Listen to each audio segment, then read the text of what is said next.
AP assembly సమావేశాల రసాభాస governor ప్రసంగాన్ని అడ్డుకోవడం అనుకున్నది అనుకున్నట్లుగానే కొనసాగింది అనుకోవచ్చా? ఇంకా పూర్తిగా ఈ స్క్రిప్ట్ ఇలాగే జరుగుతుందని ప్రజలందరూ కూడా సిద్ధంగా ఉన్నారు. నిజానికి పోలీసులు జగన్ వాగ్వివాదం ఆ ప్లకార్డులు అంతవరకు ముగిసింది ఈరోజు వాస్తవం. ఆ తర్వాత ఇంకా లేదు. సభలో గవర్నర్ ప్రసంగాన్ని నిరసన తెలుపుతామని వాళ్ళు ముందే ప్రకటించారు. అది కూడా ఊహించదగిన విషయమే. ఏదైనా ఇంకా ప్రత్యక్షమైనవి బహాబహీలు అవి జరగలేదనేదే ఇక్కడ కొంచెం ఉపశమనం కలిగించే అంశం. అంటే కీలకమైనది ఏమంటే మాజీ ముఖ్యమంత్రిగా జగన్ సభకు రాడు అన్నది చాలా ఎక్కువగా జరిగింది కదా. ఆయన సభకు వచ్చాడు, మాట్లాడడం పోట్లాడడం అన్నీ జరుగుతున్నాయి. కాబట్టి అందరూ వాళ్ళ పాత్రలు పోషించడానికి సిద్ధంగా ఉన్నారు దానికి సంబంధించిన సన్నాహాలతో. కాబట్టి ఈరోజు చాలా దూకుడుగా ఉన్నాడు. అసలు జగన్ ఏంటో అప్పుడే తెలిసిపోయింది అని వైసీపీ వాళ్ళు వాళ్ళ సోషల్ మీడియాలో పోస్టులు పెట్టుకోవటం, ప్రతిపక్షంలో ఉంటే మరీ కష్టం అనే విషయం మీరు తెలుసుకుంటారు అని ఈ పద్ధతిలో. ఇప్పుడు ఒకరోజు ఒక ఘటన కాదు కదా, 5 ఏళ్ల కాలము అనేక సెషన్స్ జరుగుతాయి. నిరసన తెలపటం అదంటే ఒక విధంగా కొంతవరకు ఉంటుంది. ప్రతిపక్షం ఇప్పుడే అయింది కదా అన్నది. ఇలాగే ఎవరేది అనుకున్నదే చేస్తారని కూడా ఎక్కువగా ఊహించుకోవాల్సిన అవసరం కూడా లేదు. ఎందుకంటే 2014 నాటి పరిస్థితి వేరు, 2019 నాటి పరిస్థితి వేరు, ఇప్పటికీ వేరు. ఇప్పుడు అన్ని స్థాయిల్లో అందరు నాయకులు అన్నిటికీ సిద్ధమై ఉన్నారు. తెలుగుదేశం జనసేన కానివ్వండి, వాళ్ళు కూడా ఇలాగే ఉండబోతుంది, చాలా దూకుడుగాను ఇది ఘర్షణాత్మకంగా ఉద్రిక్తంగా ఉంటుందన్న దానికి సిద్ధమైన పరిస్థితి. ఇంకోటేమో ఇప్పుడు మీరు ఆంధ్రప్రదేశ్కి వెళ్తే చాలా చోట్ల ఆ రెడ్ బుక్ ఫ్లక్సీలు అవన్నీ కనపడతాయి. మొన్న నేను అన్నట్టుగా వాళ్ళకి ఒక ఆర్ఆర్ అయితే వీళ్ళకి ఒక ఆర్ఆర్ అన్నట్టు 2 ఆర్ఆర్లు ఘర్షణ పడుతున్నాయి. ఆర్ఆర్. కాబట్టి దానికి సిద్ధమయ్యే ఉన్నారు ప్రభుత్వం వారు కూడా నేను అనుకుంటాను. కాకపోతే ఈరోజు ప్లకార్డులు అవి తీసుకొని పోతుంటే పోలీసులు వద్దని చెప్పడం, దాన్ని నిరసన తెలపడం, లాక్కోవడానికి మీకు ఏం హక్కు ఉంది అని. సభలోకి వెళ్ళిన తర్వాత సభ సహజంగా ఏం తీసుకురాకూడదని ఉంటుంది. కానీ పార్లమెంట్తో సహా అన్ని చోట్ల ఏ పార్టీ ఉన్నా రెండో పార్టీ వాళ్ళు తీసిపోవడం, అక్కడ ప్రదర్శించడం ఇట్లాంటివి జరుగుతూనే ఉంటాయి. కొన్నిసార్లు స్పీకర్లు సీరియస్గా తీసుకుంటే వాయిదా వేయటం ఇట్లాంటివి తప్ప ముందే మా దగ్గర నుంచి లాక్కోవడానికి మీకేమీ అధికారం లేదు, హక్కు లేదు. అది జగన్ ప్రధానమైన వాదన, అభ్యంతరం. అఫ్కోర్స్ బయటే లాక్కోవటం అనేది బహుశా జరగదు, సాధారణంగా చేశారు. మరి ఇదివరకు అయితే మరి మేము నలుచుని వేసుకొస్తే కూడా ఒక మహిళా ఎమ్మెల్యేలను మీరు అభ్యంతరం పెట్టారు కదా అనేది తెలుగుదేశం వాళ్ళు చెప్తున్నారు. ఇంక దీనికి ఏమీ అంతలేదు. ఇంక అవును, మీరు అలా చేయలేదంటే మీరు ఇలా చేయలేదా అని. కాకపోతే ఈ మొదటి రోజే ఆయన పోలీస్ ఆఫీసర్ మధుసూదన్ రావు అనే బయట వింటారా సార్? బయట వింటారా? బయట ప్లే చేయండి అమ్మా. పేపర్లు గుంజుకొని లాక్కొని మీ ఇష్టం వచ్చినట్టుగా చింపే కార్యక్రమం చేసే అధికారం ఎవరిచ్చారు? మధుసూదన్ రావు, గుర్తుపెట్టుకో. ఎల్లకాలం ఇలా మాదిరిగా ఉండదు. ప్రజాస్వామ్యంలో ఉన్నాం మనం. నీ టోపీ మీద ఉన్న సింహాలకు అర్థం ఏమిటో తెలుసా? అధికారంలో ఉన్న వాళ్ళకు సెల్యూట్ కొట్టడం కాదు, ప్రజాస్వామ్యాన్ని కాపాడడం కోసం మీరున్నారు, గుర్తుపెట్టుకోండి. దగ్గర నుంచి ఎమ్మెల్సీ దగ్గర నుంచి పేపర్లు గుంజుకొని లాక్కొని మీ ఇష్టం వచ్చినట్టుగా చింపే కార్యక్రమం చేసే అధికారం ఎవరిచ్చారు? మధుసూదన్ రావు, గుర్తుపెట్టుకో. ఏంటి సార్ పోలీస్ ఆఫీసర్ గారు మీద అంత గర్జిస్తున్నారు? ఈయన మధుసూదన్ రావు అని ఆయన ఈరోజు మ్యాన్ ఆఫ్ ది మ్యాచ్. ఈరోజు ఆయన పేరు ఈరోజు మారుమోగే పరిస్థితి. అంటే జగన్ నేను తగ్గలేదు, చాలా దూకుడుగా ఉన్నాను, ఎవరిని స్పేర్ చేయనని చెప్పదలుచుకున్నారు. ఈరోజు మీరు ఆలోచిస్తే ఇంతకు ముందు కూడా విశాఖపట్నం విమానాశ్రయంలో ఆ రన్వే దగ్గర ఆయన ఆపడము, అప్పుడు కూడా పోలీసులకు ఇలాగే, అప్పుడు కూడా ప్రతిపక్షమే కదా, బలమైన ప్రతిపక్షం. నన్ను ఇక్కడ ఆపేస్తారా, నేను ఇంకా అధికారంలోకి వస్తాను, మీకు తగిన పాఠం చెప్తాను ఈ పద్ధతిలో అప్పుడు ఆయన రన్వే మీదే మాట్లాడారు. చాలా నడిచింది అప్పుడు కూడా. ఐ థింక్ 2017 ఆ ప్రాంతాల్లో. సో అదొక ధోరణి, దానికంటే భిన్నంగా వ్యవహరించే తీరు లేదు. కాకపోతే సాయి కుమార్ డైలాగ్ లాగా కనిపించే 4వ సింహమేరా పోలీస్ అన్నట్టుగా నీకు ఎందుకున్నాయి అవి, అబ్బా సింహాలు ఎందుకున్నాయో వాటికి అర్థం తెలుసా, అది ఇది అనేదాకా. అంటే ఒకటండి, అధికారంలో ఉన్న వాళ్ళకి సలాం కొట్టడం పోలీసుల పని కాదు అని ప్రతిపక్షంలోకి వచ్చాక చెప్తున్నారు. అధికారంలో ఉన్నప్పుడు కూడా ఇదే చెప్పుంటే సగం సమస్యలు ఉండేవి కాదు. పోలీసులు అనేవాళ్ళు అది నోట్లో అది అడకత్తరలో పోక చెక్కలాగా ఉండరు వాళ్ళ పరిస్థితి. ప్రభుత్వాలు మారుతుంటాయి, వాళ్ళే అన్నీ అంతిమంగా వాళ్ళ దగ్గరికి చేరుతాయి, కానీ నిర్ణయాలు అయితే వాళ్ళు ఏం తీసుకోరు. రాజకీయ నాయకత్వం చెప్పే ప్రకారం వాళ్ళు చేయాల్సి వస్తుంది. ఇప్పుడు ఈయన ఉన్నప్పుడు వాళ్ళని లాగేసినా, వాళ్ళు ఉన్నప్పుడు ఈయనని లాగేసినా పోలీసులు నిమిత్తం మాత్రం. సో ఇప్పుడు ఎవరో ఆ మధుసూదన్ రావు ఆయన్ను అంత ఎక్కువగా ఇప్పుడు ఆయన మీద నిప్పులు కక్కడం వల్ల ఏమీ ఉపయోగం లేదు. పలికేటిది భాగవతం అంటే పలికించేది వాడు రామభద్రుడు అని. అసలు రామచంద్రుడు అక్కడ ఉంటాడు, ఒక ప్రభుత్వం, దానికి ఒక అధినేత. అందువల్ల సభలోకి కాకపోతే లాగారా, చేశారా, తోసారా శాసనసభ్యులను బయట అన్నది అది ఒక అంశం. కానీ ఇప్పుడున్న వేడిలో ఉద్రిక్తతలో అలాంటి చిన్న చిన్న విషయాల మీద ఎవరు ఆలోచించే పరిస్థితి కూడా లేదు. ఇది ఇలా ఉంచదలుచుకున్నారు వాళ్ళు, అదే వాళ్ళు చేశారు. నిరసన తెలపడం అంటారు, అది ఎప్పుడు ఉంటుంది. అవును, ప్రజాస్వామ్య హత్య అది ఇట్లాంటివన్నీ ప్రతిపక్షం చేస్తూ ఉంటుంది. కానీ నిజానికి ఇప్పుడు వాళ్ళు తెలుగుదేశం వాళ్ళు అనేది ఏంటి, మేము గేట్ లోపలికి రానిచ్చాము, అవసరం లేకపోయినా మిగతా సభ్యులాగా కాకుండా మేము ఉదారంగా ఉన్నాము అన్నది ప్రభుత్వం పదే పదే క్లెయిమ్ చేస్తున్న విషయం. అందరు ఎమ్మెల్యేలు సభ అక్కడ కారు దిగి రావాలి కదా, మేము లోపల దాకా రానిచ్చాము, కానీ వీళ్ళు రాలా. ఎందుకంటే ఇంత లోపల గవర్నర్ మెయిన్ గేట్ నుంచే వస్తామని వీళ్ళు అన్నారు, వాళ్ళు ఇంకొకటి అన్నారు, ఇంతలో గవర్నర్ వచ్చారు, దాంతో ఇంక వేరే గేట్ నుంచి మామూలుగానే వచ్చారు. అంటే ప్రవేశం దగ్గర నుంచి, ఈ ప్లకార్డుల దగ్గర నుంచి, పోలీసులతో ఘర్షణ దగ్గర నుంచి ప్రతి విషయం కూడా ఈరోజు వివాదాస్పదమైనట్టుగా మనకు స్పష్టమవుతుంది. సో అజెండా ఏంటి అంటే మొదటి సమావేశం ఇంకా జరగకముందే రాజ్యాంగం అంతా విఫలమైంది, రాష్ట్రపతి పాలన పెట్టాలి అంటే అసలు రాష్ట్రపతి ప్రభుత్వమే ఇంకా రాలా. గవర్నర్ ప్రసంగం మొదటి అడుగు. అంటే రాష్ట్ర ప్రభుత్వము క్రియాశీలంగా దిగకముందే రాష్ట్ర ప్రభుత్వాన్ని రద్దు చేయాలని అడగడం బహుశా దేశ రాజకీయాల్లో ఎక్కడ జరిగి ఉండదు. ఇది ఒక చాలా అసాధారణమైన విపరీతమైన కోరిక. దానికి ఇంకా అదొక దాంతో ఆకుండా ఇంకా బలం చేకూర్చడానికి జగన్ ఈ విధంగా దూకుడుగా వ్యవహరించారు అనుకోవాలి. దానికి తగినట్టే ఆయన పార్టీ వాళ్ళు వీరాభిమానులు భలే చేశారని వాళ్ళు అంటున్నారు. కానీ దీన్ని ఎవరికి వాళ్ళు ఆలోచించుకోవాలి. ఉద్రిక్తత లేకపోతే నిరసన ఒక మేరకు ఉంటుంది, కానీ అసలు ఏమీ ఇంకా డే 1 నుంచి అదే అయిందనుకోండి, దానికి ఇది కూడా పోతుంది ఫోకస్. సార్, బీఎస్సీ మీటింగ్కి గైరాజ్ రావడం అంటే ఇంకా అసెంబ్లీకి రామని చెప్పడమా, డైరెక్ట్గా చెప్పినట్టేనా?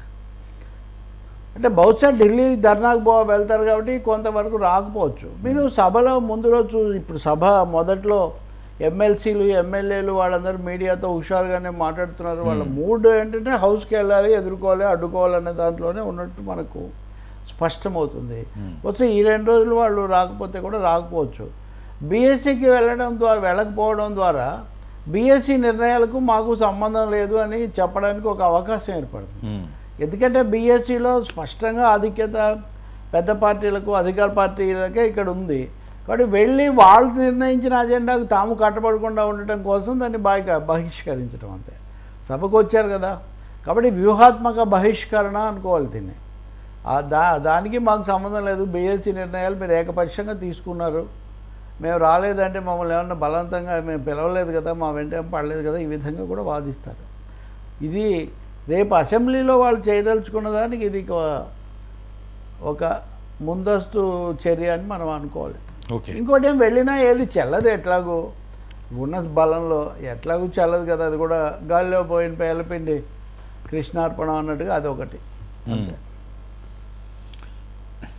సరే, 36 హత్యలు జగన్ వ్యాఖ్యలపై హోంమంత్రి గారు ఇచ్చిన కౌంటరు ఇది పెద్ద ఎత్తున వైరల్ అవుతున్నది. ఆమె ఏమన్నారో ఒకసారి చూద్దాం, ప్లే చేయండి. అనిత గారు బయట సుమారుగా 36 రాజకీయ హత్యలు జరిగినాయి ఈ 45 రోజుల్లో. దగ్గర 300లకు పైగా హత్యాయత్నాలు, 35 ఆత్మహత్యలు అని చెప్పి ఏదో 560 చోట్ల ప్రైవేట్ ఆస్తులు ధ్వంసం చేశారని రకరకాలైన ఎలిగేషన్స్ అనమాట. 490 ప్రభుత్వ ఆస్తులు ధ్వంసం చేశారని, 1000 వరకు దౌర్జన్యాలు, దాడులు చేశారని ఫిగర్స్ తో సైతం ఇచ్చారు. వీటన్నిటి గురించి పక్కన పెట్టు, 36 రాజకీయ హత్యలను మాట్లాడు. నీ దగ్గర డేటా ఉందా? డేటా ఉంటే నాకు ఇవ్వండి ఒకసారి. అసలు హోమ్ మినిస్టర్ అడుగుతున్నాను నేను. నీ దగ్గర నిజంగానే 36 రాజకీయ హత్యలు జరిగినాయి అని చెప్పి నీ దగ్గర కనుక డేటా ఉంటే ఇవ్వు. డేటా లేకపోతే ఎందుకు అలా చేస్తావు? నీ మీద ఎందుకు చర్య తీసుకోకూడదు పులివెందుల ఎమ్మెల్యే జగన్మోహన్ రెడ్డి మీద? ఎస్, ఒకసారి చెప్పాలి.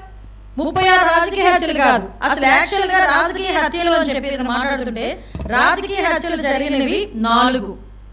మీకు ఇంకో విషయం చెప్పనా, నేను ఇది ప్రజలకు చెప్తున్నా, జగన్మోహన్ రెడ్డికి చెప్పాల్సిన అవసరం లేదు, ఎందుకంటే జగన్మోహన్ రెడ్డికి ఈ విషయం తెలుసు. కానీ ఏదో రకంగా గవర్నమెంట్ మీద బురద చల్లాలి కాబట్టి, చంద్రబాబు నాయుడు గారి మీద బురద చల్లాలి కాబట్టి ఏదో రకంగా అడ్డదారి తొక్కైనా మళ్ళీ ఏదో రకంగా సీఎం కుర్చీలో కూర్చుంటుకోవాలని కలలు కంటున్నాడు కాబట్టి ఈ రోజు మా మీద బురద చల్లడానికి 36 రాజకీయ హత్యలు, 300 మంది దాడులు, అవి ఇవని చెప్పి.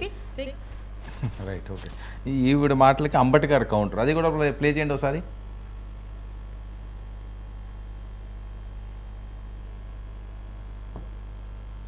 ఇక్కడ ఎందుకు చేయలేదు? ఆ నేపథ్యం అలా ఉందని ఈ సందర్భంగా నేను మనవి చేస్తున్నాను.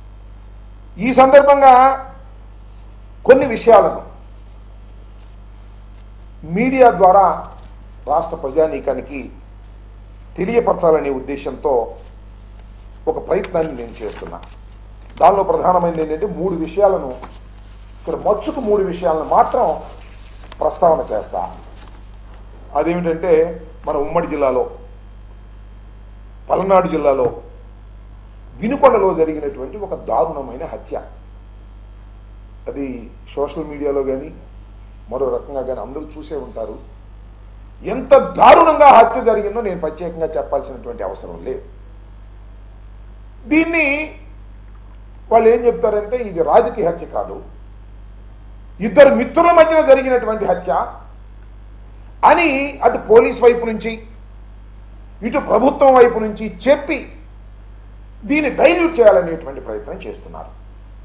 నేను మనస్ఫూర్తిగా చెప్తున్నా, అందరికీ తెలుసు పల్నాడులో రషీద్ అనేటువంటి మరణించినటువంటి వ్యక్తి డిసీజ్ వైఎస్ఆర్ కాంగ్రెస్ పార్టీకి చెందినటువంటి వ్యక్తి.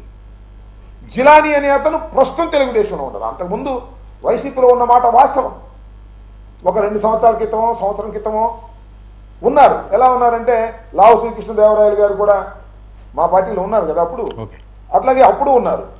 ఎలా అంటే సార్ ఇది ఆ రషీద్ చుట్టూ తిరుగుతున్నట్టున్నది ఇదంతా కూడా. సో 36 కేసులు అన్నాయి, నీ మీద ఎందుకు చర్యలు తీసుకోకూడదు అని చెప్పి పులివెందుల ఎమ్మెల్యే అని చెప్పి ప్రస్తావించి ఆవిడ అండర్లో చర్యలు తీసుకునే అవకాశం ఉంటుందా టెక్నికల్గా? ఇది ఆయన మీద కూడా ఏమైనా కేసు పెట్టు, ఇలాంటివి ఏమైనా తప్పుడు ప్రచారాలు చేస్తున్నారు అది ఇది అని ఎందుకు వచ్చింది ఆ మాట? ఎందుకు తీసుకోకూడదు చర్యలు అంటే తప్పు సమాచారం ఇచ్చారని నోటీస్ ఇవ్వచ్చు. 36 హత్యల 4 హత్యలు అనేది ఇప్పుడు చర్చ. 4 రాజకీయ హత్యలు జరిగాయని ఆమె అంటున్నారు కాబట్టి 4 హత్యలైనా కూడా జరగకూడదు. కొత్తగా ప్రభుత్వం వచ్చి ఒక నెల రోజులు కూడా అవ్వకముందే మరి 36 అని చెప్పడానికి వీళ్ళకు ఉన్నటువంటి వివరాలు ఏంటి, లేకపోతే ఆధారాలు ఏవో చెప్పాలి కదా. దానికి కూడా వాళ్ళు వెంటనే చెప్పడం చాలా మంచిది కదా. 36 అన్నప్పుడు 36 కాకపోతే ఒక 20, 26, 16 అన్నా కూడా అక్కడ చెప్పాలి కదా. పేర్లు మీకెందుకు చెప్పాలి, మీకు చెప్పాల్సిన అవసరం లేదు ఇదంతా అంటే మీరు చనిపోయారు అని ప్రజల ముందు చెప్తున్నాం. 36 పేర్లు ఎందుకు చెప్పడం లేదు? మరి 36 కాదే కనీసం కొన్ని పేర్లైనా ఎందుకు చెప్పడం లేదు? కాబట్టి ఇంకోటి ఏమో హోంమంత్రి గారి సమాచారం ఉంది 4 రాజకీయ హత్యలు అంటున్నప్పుడు ఆ 4 ఏవి, అవి ఏ పార్టీలకు చెందినవి, మిగిలిన వాటికి సంబంధించి మరి ఇన్ని రోజుల నుంచి అంటే దాదాపు ఒక 4 రోజుల నుంచి జగన్ 36 ఇది చెప్తూ ఉన్నారు. అలాంటప్పుడు దాని మీద నిజానిజాలు తెప్పించుకునే ప్రయత్నం ఏమైనా చేశారా పోలీసులు కూడా? డీజీపీ ఎందుకు మాట్లాడలేదు? వాస్తవంగా హోంమంత్రి మాట్లాడడం, ఆమె కూడా సరైన మంత్రి శాఖనే, కానీ అసలు పోలీసుల పరంగా దీని మీద వాళ్ళు ఇచ్చే సమాధానం ఏంటి అన్నది కూడా మనం చూడాల్సి ఉంటుంది.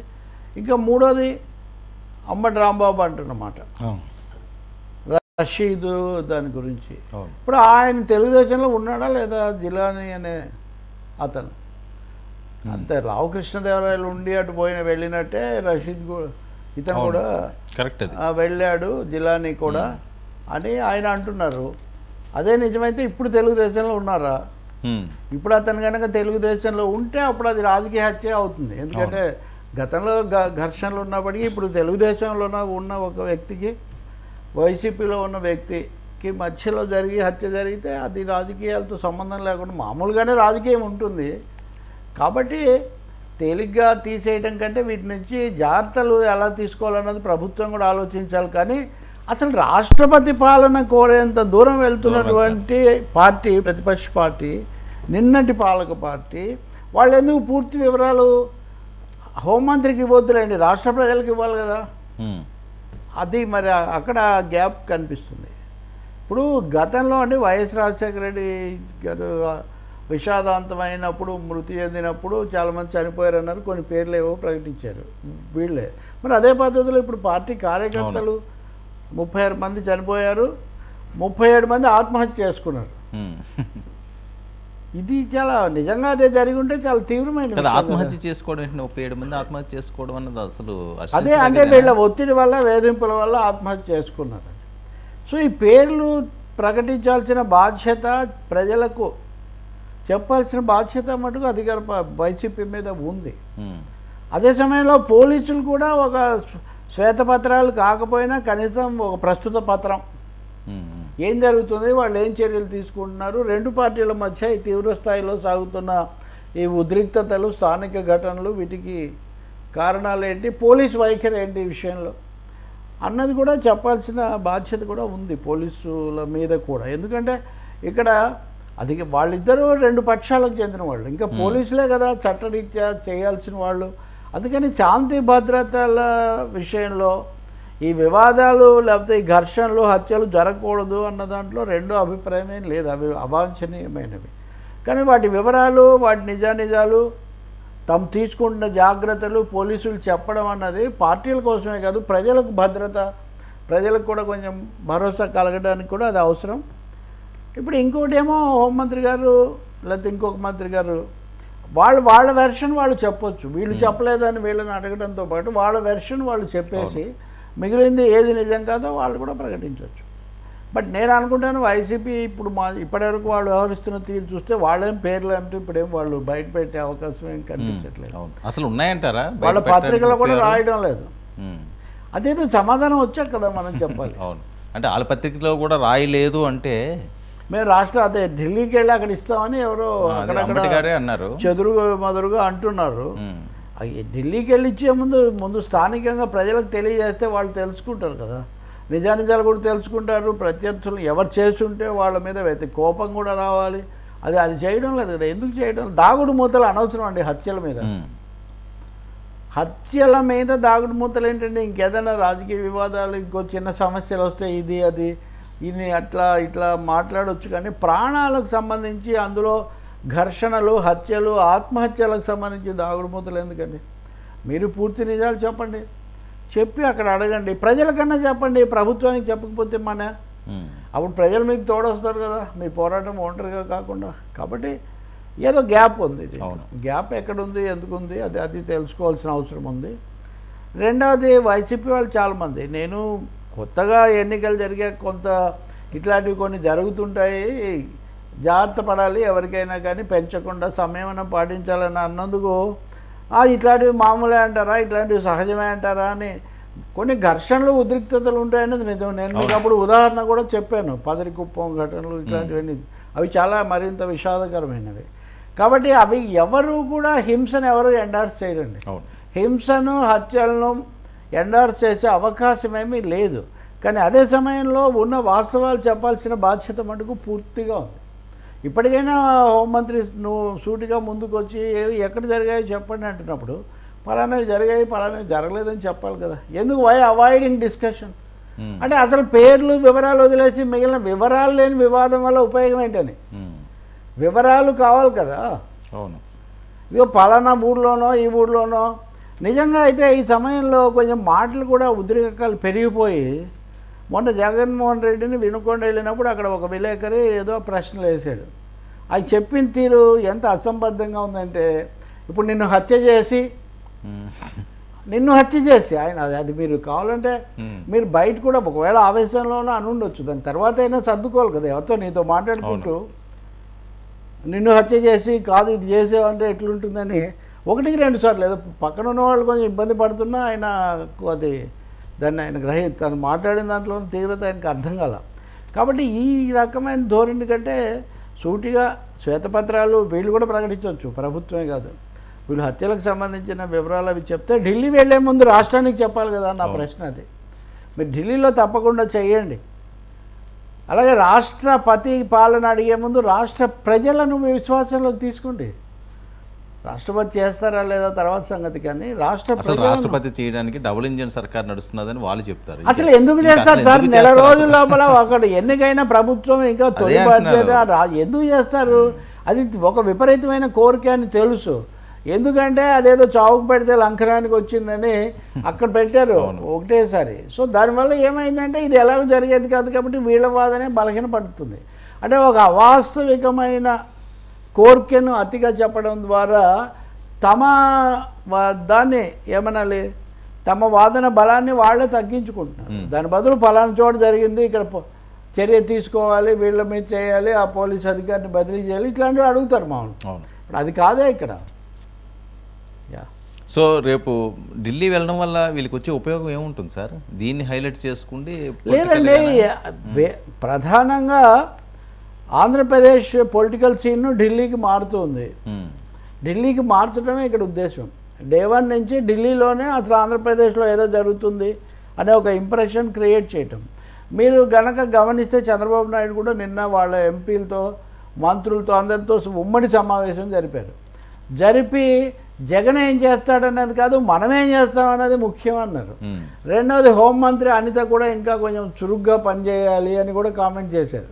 నిన్న మీడియాలో రిపోర్ట్ అయింది ఇది. ఎవరు పనిచేయాలని?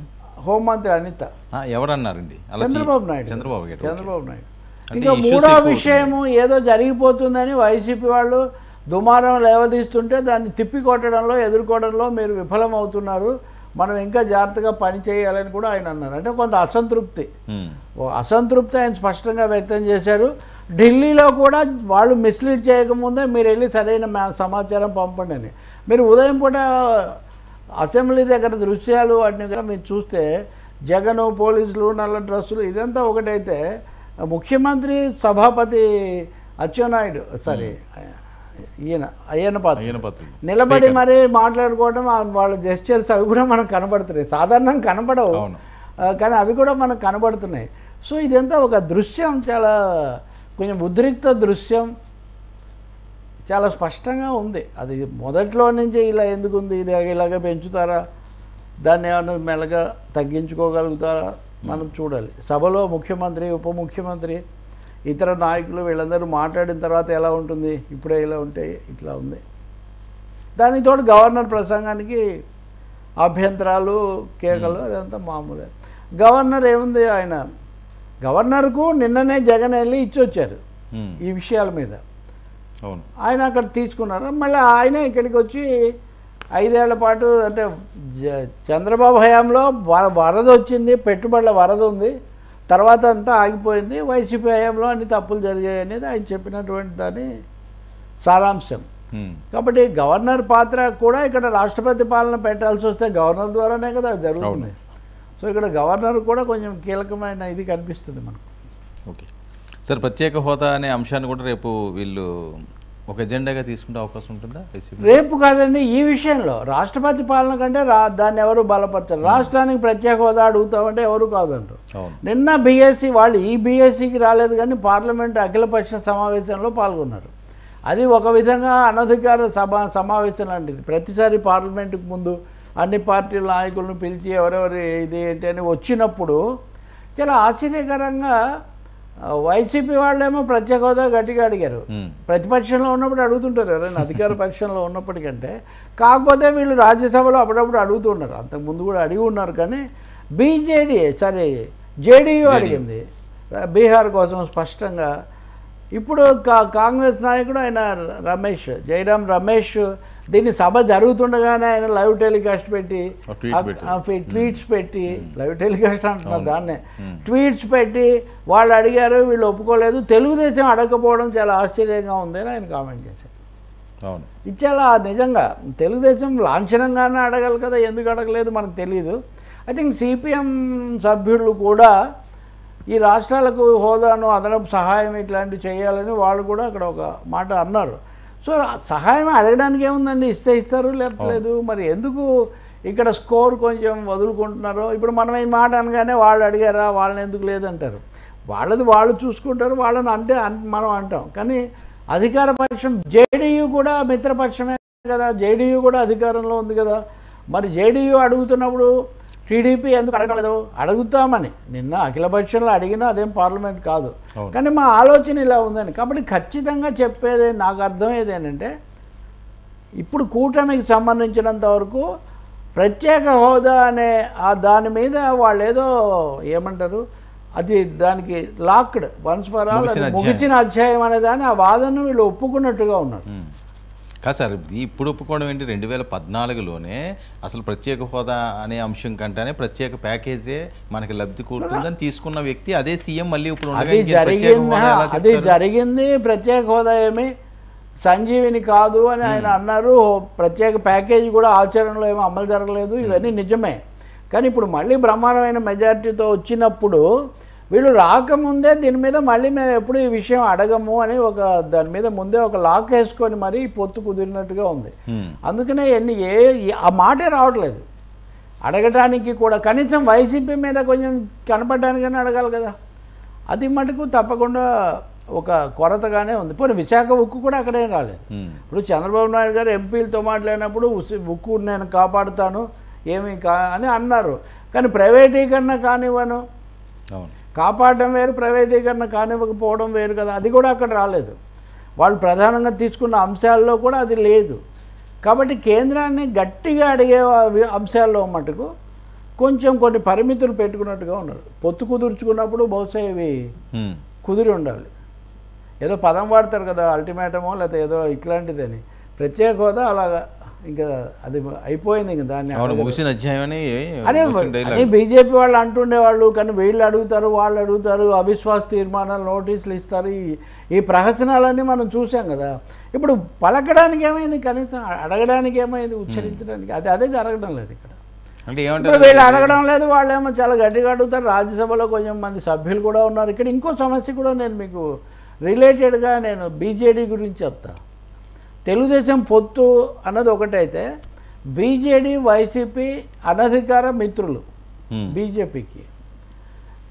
బిజు జనతాదళ్ అంటే నవీన్ పట్నాయక్ పార్టీ కూడా మళ్ళీ రాయబారం పంపించింది బీజేపీకి. మేము మిమ్మల్ని బలపరుస్తాము, రేపు రాష్ట్రపతి ఉపరాష్ట్రపతి ఎన్నికల్లో కూడా బలపరుస్తాము అంటూ ఒక్క షరతు పెట్టారు. ఆ షరతు ఏమంటే రాజకీయాలు విచిత్రంగా ఉంటాయి. ఆ పాండ్యన్ అనేవాడు వారసుడు అని ఆ పాండ్యన్ కోసమే అసలు బెడిసి కొట్టినని కదా. ఇప్పుడు ఆ పాండ్యన్ అనేవాడు బీజేపీతో బేరసారాలు జరుపుతున్నాడంట. సో ఇప్పుడు నవీన్ పట్నాయక్ షరత్ ఏమంటే పాండ్యన్ను మీరు ఎంటర్టైన్ చేయకూడదు. ఓకే, పాండ్యన్ అనేవాడు బీజేడీని రెండుగా చేసి కొంతమందిని తీసుకెళ్ళి బీజేపీలో కలుపుతాడు అనేది ఒక పెద్ద కథ నడుస్తుంది ఇప్పుడు. సో మీరు పాండ్యన్ను దూరంగా పెట్టేటైతే, పాండ్యన్ను చేరనీయకపోతే నేను మీకు మద్దతు ఇస్తానని నవీన్ పట్నాయక్ ప్రతిపాదన పంపించాడు అనేది ఇప్పుడు ఢిల్లీ వర్గాల్లో. ఇది పబ్లిక్ గా వచ్చిందా? ఈరోజు లేదు, ఈరోజు వచ్చింది. ఓపెన్ అయింది. ఇది ఓపెన్ అయింది. మీరు వైసీపీ కోణంలో చూస్తే కూడా ఒక 4 ఎంపీలు హాజరు కాలేదు జగన్ పెట్టిన సమావేశానికి. రాజ్యసభ సభ్యులు 4 హాజరు కాలేదు. ఈ 4 బీజేపీ వైపు చూస్తున్నారని కూడా ఒక కథ. సో ఈ ప్రాంతీయ పార్టీలకు ముఖ్యంగా వీళ్ళు ఓడిపోయారు కాబట్టి వీళ్ళకి ఎసరు పెట్టే ఒక ఆలోచన కూడా ఎంతో కొంత బీజేపీ చేస్తున్నట్టు కనిపిస్తుంది. కొన్ని సందేహాలు దాని మీద కూడా నడుస్తున్నాయి. సో ఇలాంటప్పుడు రాష్ట్రాన్ని గురించిన ఈ అంశాల్లో కూడా మరి తెలుగుదేశం ఒక గట్టి వైఖరి, కనీసం మాట వరుసకు కూడా అనకపోవడం అన్నది కొంచెం ఢిల్లీ వర్గాలు పై కాంగ్రెస్ కూడా విమర్శించింది ఈ అంశాన్ని. జైరాం రమేష్ విమర్శించాడు. ఎందుకంటే ఆయన కొంచెం రాష్ట్ర విభజన అప్పుడు పాత్ర ఉంది కదా. వాళ్ళు అడిగితే లేదు కానీ మీకేమొచ్చింది, మీరెందుకు వెనుకాడుతున్నారు, ఇట్ ఈస్ సర్ప్రైజింగ్. ఈరోజు అన్ని తెలుగు పత్రికల్లో ఈ వార్త ఈ రూపంలోనే ఉంది. కాబట్టి ఇక్కడ తెలుగుదేశం పార్టీ ఎందుకు ఈల్డింగ్ గ్రౌండ్ టు వైసీపీకి ఎందుకు అక్కడ అవకాశం వాళ్ళకి ఇచ్చి తను వెనక్కు తగ్గుతుందన్నది మటుకు కొంచెం ఆశ్చర్యం కలుగు. ఆశ్చర్యమేం లేదు, వాళ్ళ విధానం అదే. కానీ అది రాజకీయంగా అయితే ఆమోదించడం, ప్రజలు ఆమోదించడం కష్టం. మా కోసం అడగాలి కదా మీరు కనీసం అని. సో అయితే అసెంబ్లీకి ఇంక వీళ్ళు రాకపోవచ్చు కదా సార్ ఈ 2 రోజులకి ఢిల్లీ అంటే ఇంకా తర్వాత సెషన్స్కి? ఏమో అది మీరు తర్వాత ఇంకొక ప్రశ్న ఉంది కదా, దాంట్లో ఇది కూడా వస్తుంది. యా యా సార్ అరెస్టులు అన్నది ఇంకా మొదలు పెట్టారు అని, ఎందుకంటే నిన్న వాళ్ళ అధికార ప్రతినిధిని మొన్న చంద్రబాబు నాయుడు గారు అనుకున్నాం కదా లాస్ట్ టైం మనం డిస్కస్ చేసాం, అందుకని నైట్ ఆయన లిఫ్ట్ చేశారట కుప్పంలో ఎక్కడ చంద్రబాబు నాయుడు గారు అన్నారో అదే కుప్పంలో. అది కాకతాళీయవో లేకపోతే కరెక్ట్ ప్లాన్ అంటే ఆయన ఏదైనా అక్కడ ఏమనాలి ఏదో బెంగళూరు నుంచి అజ్ఞాతవాసంలో ఉంటామో ఏదో బెంగళూరు నుంచి వస్తుంటే దాన్ని అజ్ఞాతవాసంలో ఉంటున్నారు, అక్కడ పట్టుకున్నారు. అంటే చిత్తూరు జిల్లా అంటే అన్నమయ్య జిల్లా కూడా ఉంది. ఇప్పుడు మీరు నిన్న రాత్రి మా అది అన్నమయ్య జిల్లా మదనపల్లి సబ్ కలెక్టరేట్లో అగ్ని ప్రమాదం జరిగింది. చాలా ఫైల్స్ 10 కంప్యూటర్లు కాలిపోయాట. పెద్దిరెడ్డి రామచంద్రారెడ్డికి సంబంధించినది కూడా అక్కడ ఉంటాయి కదా వాస్తవంగా. అంటే చాలా ఘర్షణాత్మకమైన ప్రాంతం. అక్కడ ఈ అగ్ని ప్రమాదం ఎందుకు జరిగింది, ఎవరున్నారు, మీరు వెంటనే వెళ్ళి తేల్చండి అని చంద్రబాబు నాయుడు ముఖ్యమంత్రి ఆదేశిస్తే డీజీపీని మీరు విమానంలో వెళ్ళి వెంటనే మినిట్ టు మినిట్ నాకు వివరాలు కావాలి అంటే దీని వెనక ఏదో కుట్ర ఉంది అని ఇంకంతే కదా సందేహం, అనుమానాస్పదంగా ఉంది అని. సో అలా అగ్నిజ్వాలల మయంగా ఉంది ఇప్పుడు. ఒకవైపున అనుమానాలు, ఇంకోవైపున అగ్నిజ్వాలలు, మూడో వైపున ఆవేశాలు, వీటికి ఇవన్నీ మనకి ఇప్పుడు కనిపిస్తాయి ఈ దృశ్యంలో. ఇంకా అతన్ని అక్కడ పట్టుకోవడం అంటారా, అతను ఆ రోజు చాలా సీరియస్గా ఉన్నాడు. నేను కూడా గట్టిగా మనం ఎవరైనా ఎలా ఆమోదిస్తారు, ఈసారి వెంకటేశ్వరుడు కూడా కాపాడకపోవచ్చు ఈ పద్ధతిలో అంటే ఈయన సూపర్ వెంకటేశ్వరుడు. రెండోది వెంకటేశ్వరుడి నిర్ణయాలు మార్పులన్నీ ఈయనకు తెలుస్తుంటాయి. మనం రాజ్యాంగ విషయాలు రాజకీయ విషయాలు ఇక్కడ మనం మానవులకు సంబంధించి మాట్లాడుకోగలం, కానీ ఇవన్నీ దాని మీద ఆయన అంతకుముందు కూడా చాలా వీళ్ళు ఎప్పుడు వాదోపవాదాలు జరుగుతుండేవి. తీవ్రమైన చర్య బహుశా మొదలనేది ఏముంది రండి, ఎప్పటి నుంచో అటే ఉంది కదా నడకంతా, మనుషులు దొరకడం తప్ప. ఇంకా ఉన్నాయి అలాంటి సీరియస్ కేసులు 3-4. సార్ ఇంకోటి ఈరోజు ఈ వికృత వ్యాఖ్యలకు వస్తే నేను విజయవాడలో కూడా ఉన్నాను. అక్కడ మహిళా సంఘాలు ఒక రౌండ్ టేబుల్ పెట్టాయి. ఓకే, ఈ మధ్య మీడియాలో మనం చర్చిస్తున్న అంశము ఆమె దేవాదాయ శాఖలో శాంతి అనే ఆమె గురించి ఇవన్నీ అది ఆ తీరు సరిగ్గా లేదు. మీరు క్రమశిక్షణ చర్యలు శాఖపరమైనవి ఏం తీసుకుంటారో మీరు తీసుకోవచ్చు, కానీ ఒక మహిళల వ్యక్తిగత జీవితాన్ని గురించి, వాళ్ళ ప్రెగ్నెన్సీలను గురించి, పిల్లల గురించి ఇలా పదే ఇలా మాట్లాడడం అనేది అవమానకరంగా తయారవుతుంది. ఎవరు రాజకీయ వివాదాలు ఎలా ఉన్నా మహిళలే టార్గెట్ అవుతున్నారు అన్నటువంటిది వాళ్ళు చాలా తీవ్రంగా ఖండించారు. ఇది కూడా ఒక ముఖ్యమైన పరిణామం మీడియా దృష్టిలోకి తీసుకోవాల్సింది. నేను ఇక్కడ ఎందుకు చెప్తున్నాను, నాగార్జున యాదవ్ కూడా మీడియా క్రమంలోనే ఇవన్నీ మాట్లాడేసేయటం, ఎవరికెవరు తెలుస్తారో తెలియరనే ఒక పద్ధతి దీనివల్ల. ఇప్పుడు అలాగే తెలంగాణ ఐఏఎస్ అధికారి దాంతో సంబంధం లేదనుకోండి, ట్వీట్లు మీడియాకు సంబంధించి ఐఏఎస్ ఆఫీసర్లుగా దివ్యాంగులను లేదా డిఫరెంట్ ఏబుల్డ్ వాళ్ళను ఎలా తీసుకోవాలి, ఎందుకు తీసుకుంటే ఈ పద్ధతిలో ఆమె ఒక ట్వీట్ పెట్టారు. ఆమె పర్సనల్ రియాక్షన్ లాగా పెట్టారు, కానీ దాని మీద దివ్యాంగులందరూ ఈరోజు మీడియాతో మాట్లాడుతూ ఉన్నారు. పూజా ఖేడ్కర్ అనే ఒక అధికారిని ఆమె అసిస్టెంట్ కలెక్టర్గానే ఏదో ప్రొబేషన్ మీద చేరిన ఆమె అనేక నిబంధనలు ఉల్లంఘించారు, ఫేక్ సర్టిఫికేట్లు పుట్టించారు, ఆమె తల్లి తండ్రి కూడా అనేక దురుసుగా ప్రవర్తించారని కొన్ని చర్యలు తీసుకున్నా నడుస్తుంది. ఆమెను ఇక్కడి నుంచి ప్రొబేషన్ నుంచి వెనక్కి పంపించి అసలు ఆమెకు ఉత్తర్వులు కూడా ఈ పరిస్థితి ఉంది. దీంట్లో ఒక అంశం ఏమంటే ఆమె ఒక ఫేక్ సర్టిఫికేట్ డిజేబిలిటీ లోపం, శారీరక లోపంకు సంబంధించి లేని సర్టిఫికేట్ తీసుకున్నారని. దీని మీద స్మితా సబర్వాల్ చేసినటువంటి దాంట్లో అసలు ఈ ఫారెస్ట్ సర్వీసు లేకపోతే ఇంకా కొన్ని సర్వీసుల్లో ఒక ఏది విమాన కంపెనీ ఏదైనా ఎయిర్క్రాఫ్ట్ కంపెనీ ఏదైనా కానీ లోపం ఉన్న వాళ్ళని తీసుకుంటారా? ఓకే, ఈ సర్వీసులు ఇట్లా ఉన్న వాళ్ళని ఎలా తీసుకుంటారు? ఇందులో ఇదొక ప్రత్యక్ష సమస్య, అనేక టూర్లు చేయాలి, అనేక తనిఖీలు చేయాలి. సో ఇక్కడ శారీరకమైన దార్ఢ్యం కూడా అవసరం కదా, ఈ అర్థం వచ్చేట అన్నీ ఇదే పదాలు కాదు. శాంతి కోసం అండి ఆమె కామెంట్ చేశారు. సారీ కాదు, నేను వేరే దాని గురించి చెప్తున్నా. మీడియా అంటే ఈవిడిది కూడా ఏదో ఫేక్ అని చెప్పి న్యూస్ వస్తుంది. అదే సార్, అది ఒకటి. కాబట్టి అనే కామెంట్ ఆమె చేశారు. దాంట్లో నిజంగా చెప్పాలంటే ఉన్నది 4%. ఇది శారీరక లోపం ఉన్న వాళ్ళకు లేదా వాళ్ళకు 4%. అది కూడా చూసే తీసుకుంటారు కదా విధులు ఎక్కడ ఏంటి అని. సో వాళ్ళకు కూడా అవకాశం ఇవ్వడం, వాళ్ళని ప్రోత్సహించడం ఇక్కడ చాలా ముఖ్యం తప్ప వాళ్ళకు దీనివల్ల వాళ్ళు విధులు నిర్వహించలేరు కాబట్టి అసలు ఎందుకు ఇస్తారు ఈ పద్ధతిలో మీరు మాట్లాడితే పొరపాటు అని వాళ్ళు ప్రత్యేకించి నిరసన తెలుపుతున్నారు. ఓకే, నేను చెప్పదలుచుకుంది అంటే ఇది జయరాం రమేష్ మీద కూడా వచ్చింది. మీరు ఒక సమావేశంలో ఉండే జరుగుతుండగానే బయటికి ఎట్లా ట్వీట్ చేస్తారు అని. సో సోషల్ మీడియా ఈ తర్వాత ఈ సోషల్ ప్లాట్ఫామ్స్ వాడడము, వాటిలో వెలిబుచ్చే అభిప్రాయాలు అనేవి అనేక రూపాల్లో రకరకాల వివాదాలకు, విమర్శలకు, సమస్యలకు కూడా దారితీస్తున్నాయి. దివ్యాంగుల మీద చేసిందైనా లేదు సభలో పార్లమెంట్ సభ్యుడిగా అక్కడ ఉండి అక్కడ జరుగుతున్నది బయట పెడితే ఇంకా లోపల కూర్చొని మాట్లాడడం ఎందుకు అనే ఒక విమర్శ ఆయన మీద వచ్చింది.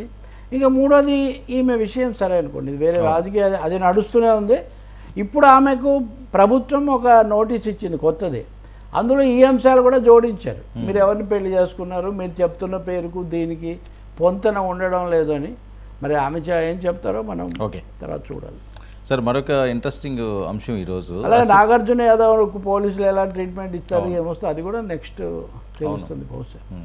నాగార్జున యాదవ్కి అయితే ప్రస్తుతానికి దీన్ని అన్న రాజకీయ పార్టీల ప్రతినిధులు కూడా ఇష్టానుసారం మాట్లాడే ఒక ధోరణి నుంచి కొంచెం బయటికి రావాల్సిన అవసరం ఉంది. ఎక్కడో చోట దీనికి ఫుల్ స్టాప్ పెట్టాలి. నిన్న నేను చూస్తున్న సందర్భాలు ఇవన్నీ నేను చెప్పదలుచుకోలేదు, కానీ ఫలానా పార్టీ విజయానికి కృషి చేసినందుకు మేము సత్కారం చేస్తున్నామని ఒక 2-3 విశ్లేషకులు అనే వాళ్ళకి సత్కారం చేశారు. అవునా? అసలు ఒక పార్టీ విజయానికి కృషి చేయడం అన్న తర్వాత ఇంకా అందులో విశ్లేషణ ఏముంటుంది చెప్పండి సార్. ఆ మహానుభావులు వద్దు, మనం ఇప్పుడు రోజులు బాగా ఎట్లాగో మనం అన్న తర్వాత అది వస్తుంది అనుకోండి. Right sir. ఓకే, ఈరోజు అసెంబ్లీ హాల్లో ఆసక్తికర దృశ్యం. ఎప్పుడు కూడా మీడియాలో ఫైర్ బ్రాండ్ లాగా నిత్యం ఉండే త్రిబులారు జగన్మోహన్ రెడ్డి గారు. ఇంకా వాళ్ళిద్దరు ఎలా ఉంటారో వీళ్ళు చెప్పాల్సిన అవసరం లేదు. జగన్ని ఈయన పలకరించి బుధం మీద చేయేశారట. సమావేశాలకు మీరు రండి అని చెప్పి ఆయన ఆహ్వానించారట. అయితే రోజు వస్తాను మీరే చూస్తారు కదా అని చెప్పి రఘురామకృష్ణరాజు గారికి ఈ జగన్మోహన్ రెడ్డి గారు రిప్లై ఇచ్చారట. సో ఏంటి సీన్? అంతేకాకుండా జగన్మోహన్ రెడ్డి గారు ఆ పక్కటే ప్లేస్లోనే నాకు ప్లేస్ ఇవ్వండి, ఆ పక్కనే నేను కూర్చుంటాను అని చెప్పి ఆయన పట్టుపడుతున్నారట. ఎలా చూడాలి ఈ సీన్ని? అంటే ఇప్పుడు ఆర్ఆర్ఆర్ అంతర్జాతీయంగా హిట్ అయినట్టే ఈ ఆర్ఆర్ఆర్ అసెంబ్లీ హిట్. ఈ రోజుకు సంబంధించి మిగతా ఇన్ని విషయాలు, ముఖ్యమంత్రులు, మాజీ ముఖ్యమంత్రులు, పోలీసులు, 4 సింహాలు, అది కూడా ఒక డైలాగే. దాన్ని మించి గ్రాప్ చేసేసారు అటెన్షన్. ఒక్క చర్యతో అటెన్షన్ గ్రాప్ చేయగలిగారు. That is RRR Raghuramakrishnaraju. Okay. So మీడియాలో పనిచేసే మీలాంటి వాళ్ళకంటే రఘురామకృష్ణరాజు మీడియా, అందులో తెలుగు మీడియా అటెన్షన్ ఎట్లాంటి వాటికి వస్తుంది అనే దాన్ని అద్భుతంగా ఆయన ఆ రహస్యం, రఘురామ రహస్యం అది తెలుసుకోగలిగాడు ఆయన. ఇంకా రెండోది అంటారా, దాన్ని మనం అంతగా బిగుసుకుపోయి అంత వేడిగా ఉద్రిక్తతలు పెరిగాయి, కానీ లేకపోతే అంతకుముందు ఆయన ఆ పార్టీ తరఫున ఎంపీ అయ్యాడు, తగాదాలు వచ్చాయి, పోటాడాడు, కొట్టించారు, పోలీస్ స్టేషన్, ఇవన్నీ నడిచాయి అనుకోండి. బట్ సభ్యుడిగా మళ్ళీ వచ్చిన తర్వాత ఇందులో కొన్నిసార్లు ప్రేమతో కొడతారు, కొన్నిసార్లు కోపంతో కొడతారు, కొన్నిసార్లు డిప్లొమాటిక్గా. ఇక్కడ ఇది నేను మర్యాదపూర్వకంగా సాటి శాసన సభ్యుణ్ణి పలకరించడం మర్యాద అని చెప్తున్నారు రఘురామకృష్ణరాజు గారు. సో తనను శాసించి ఇవన్నీ చేసినటువంటి ఒక ఆయన ముఖ్యమంత్రికి ఇప్పుడు నీకు ఇన్నే తగ్గిపోయాయి, నువ్వు మామూలు చెప్పింది నేను చెప్తాను, శాసనసభ్యుడివి. సో సాటి శాసనసభ్యుడిగా నేను పలకరిస్తున్నాను అని చెప్పడంలో అనేక అర్థాలు ఉన్నాయి దాంట్లో. అవి ఒకటి. ఇంకా రెండవది చేసింది ఏంటి, ప్రతిపక్షం ఉంటేనే మజా ఉంటుంది. అవును. కాబట్టి ప్రతిపక్షం మీరు వస్తే ఆయన పక్కనే నాకు సీట్ ఇవ్వండి, ఏంటి ర్యాగింగ్ చేస్తారా మీరంటే చూస్తారు కదా అని. జగనే కాదు, జగన్ అన్నాడు మీరు రోజు సభకు రావాలంటే చూస్తావు కదా అని అన్నాడు అని. ఇప్పుడు రఘురామకృష్ణరాజు కూడా అన్నారు వాడు చూస్తారు కదా అని. ఎందుకు మీరు పక్కనే సీట్ అడుగుతున్నారు, ర్యాగింగ్ చేస్తారా ఏంటి మీరు ఆయన రోజు అంటే చూస్తారు కదా మీరు అవన్నీ ఆయన అన్నారు. సో ఇద్దరు ఒకరినొకరు చూస్తాము అనే భాష అక్కడ నడిచింది.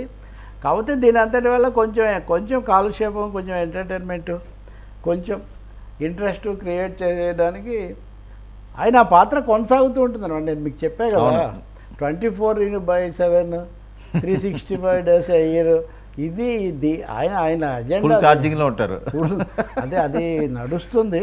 ఓకే. బహుశా నేను తర్వాత ఆయన తీవ్రంగా కూడా స్పందించవచ్చు, ఎందుకంటే ఆయన కేసే ఉంది కదా. అది కూడా అడిగారు ఎవరో మన మీడియా వాళ్ళు అప్పుడే, మీరు కేసు దాని విషయంలో ఏమన్నా అంటే లేదు, కేసు కొనసాగుతుంది, దానికి దీనికి ఏం సంబంధం లేదన్నారు.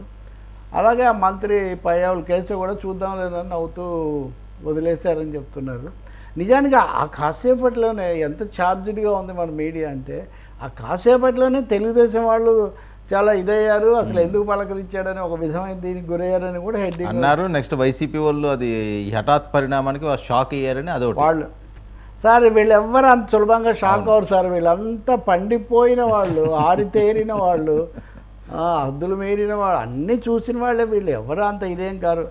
నిజానికి నా ఉద్దేశంలో సీరియస్ టాపిక్స్ లేకుండా కొత్త ప్రభుత్వం వచ్చాక దాని ఎజెండా కేంద్ర బడ్జెట్లో ఏముండాలి, రేపు రాష్ట్ర బడ్జెట్లో ఏముండాలి, విధానపరమైన అంశాలు ఏంటి, గవర్నర్ ఏం పెద్దగా చెప్పలేదు విధానపరమైన అంశాలు, అవి వదిలేసి ఆయన పోలీసులు ఏమన్నారు, ఈయన ఆయనతో షేక్ హ్యాండ్ చేస్తే ఏం జరిగింది, వీటన్నిటితో షేక్ అయ్యేదేమి ఉండదు. రాదు పరిస్థితి, వాస్తవ పరిస్థితుల మీద ఎక్కువ దృష్టి పెట్టాలి.